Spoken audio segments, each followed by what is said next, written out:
ఈ రోజు బైబిల్ అధ్యయనం మార్కు సువార్త 6వ అధ్యాయం 1 నుండి 29 వచనాలు. ప్రార్థన. ప్రియమైన దేవా, మేము మీ వాక్యాన్ని చదివినప్పుడు మిమ్మల్ని బాగా తెలుసుకోవడానికి, ప్రేమించడానికి మరియు అర్థం చేసుకోవడానికి సహాయం చేయండి. ఆమెన్. మార్కు సువార్త 6వ అధ్యాయం. ఆయన అక్కడ నుండి బయలుదేరి స్వదేశమునకు రాగా ఆయన శిష్యులు ఆయనను వెంబడించిరి. విశ్రాంతి దినము వచ్చినప్పుడు ఆయన సమాజమందిరములో బోధింపనారంభించెను. అనేకులు ఆయన బోధ విని ఆశ్చర్యపడి, ఈ సంగతులు ఇతనికి ఎక్కడ నుండి వచ్చెను? ఇతనికియ్యబడిన ఈ జ్ఞానమెట్టిది? ఇతని చేతుల వలన ఇట్టి అద్భుతములు చేయబడుచున్నవి? ఇదేమి? ఇతడు మరియ కుమారుడు కాడా? ఇతడు యాకోబు, యోసే, యూదా, సీమోను అనువారి సహోదరుడగు వడ్లవాడు కాడా? ఇతని సోదరీమణులందరూ మనతోనున్నారు కారా? అని చెప్పుకొనుచు ఆయన విషయమై అభ్యంతరపడిరి. అందుకు యేసు, ప్రవక్త తన దేశములోనూ తన బంధువులలోనూ తన ఇంటివారిలోనూ తప్ప మరి ఎక్కడనూ ఘనహీనుడు కాడని చెప్పెను. అందువలన కొద్దిమంది రోగుల మీద చేతులుంచి వారిని స్వస్థపరచుట తప్ప మరి ఏ అద్భుతమును ఆయన అక్కడ చేయజాలకపోయెను. ఆయన వారి అవిశ్వాసమునకు ఆశ్చర్యపడెను. ఆయన చుట్టుపట్లనున్న గ్రామములు తిరుగుచు బోధించుచుండెను. ఆయన 12 శిష్యులను తన యొద్దకు పిలిచి వారిని ఇద్దరిద్దరినిగా పంపుచు అపవిత్రాత్మల మీద వారికధికారమిచ్చి, ప్రయాణము కొరకు చేతికళ్లను తప్ప రొట్టెనైనను జాలెనైనను సంచిలో సొమ్మునైనను తీసికొనక, చెప్పులు తొడగుకొనుడనియు రెండంగీలు వేసికొనవద్దనియు వారికాజ్ఞాపించెను. మరియు ఆయన వారితో ఇట్లనెను, మీరెక్కడ ఒక ఇంట ప్రవేశించెదరో అక్కడ నుండి మీరు బయలుదేరు వరకు ఆ ఇంటనే బస చేయుడి. ఏ స్థలమందైనను జనులు మిమ్మును చేర్చుకొనక మీ మాటలు వినకుంటే మీరు అక్కడ నుండి బయలుదేరినప్పుడు వారి మీద సాక్ష్యముగా ఉండుటకు మీ పాదముల క్రింది ధూళి దులిపివేయుడి. కాగా వారు బయలుదేరి మారుమనస్సు పొందవలెనని ప్రకటించుచు అనేక దయ్యములు వెళ్లగొట్టుచు నూనె రాచి అనేకులగు రోగులను స్వస్థపరచుచునుండిరి.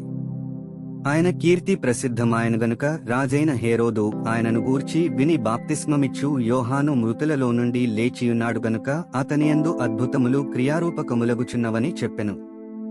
ఇతరులు ఈయన ఏలియా అనియు, మరికొందరు ఈయన ప్రవక్తేనియు, ప్రవక్తలలో ఒకనివలెనున్నాడనియు చెప్పుకొనుచుండిరి. అయితే హేరోదు విని, నేను తలగొట్టించిన యోహానే, అతడు మృతులలో నుండి లేచియున్నాడని చెప్పెను.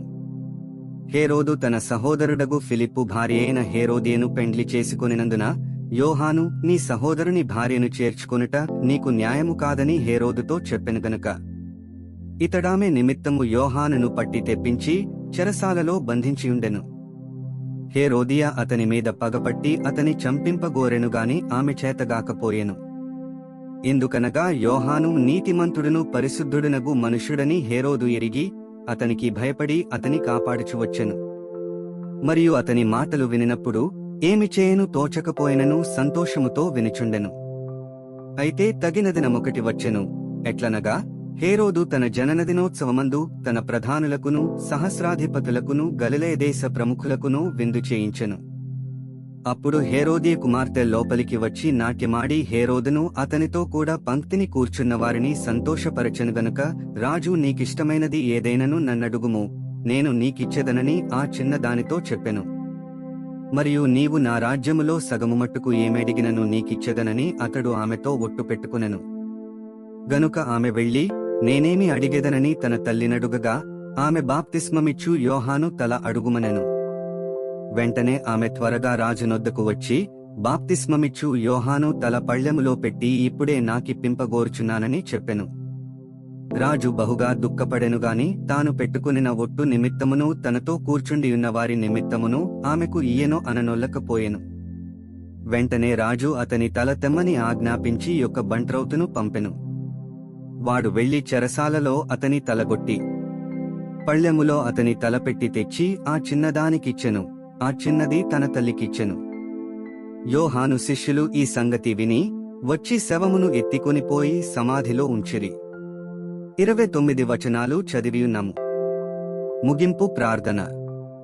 సర్వశక్తిమంతుడైన దేవా, నీవే మార్గము, సత్యము మరియు జీవము. చదివిన వాక్యాన్ని మా జీవితంలో అన్వయించుకోవడానికి మాకు సహాయం చేయండి. ఆమెన్.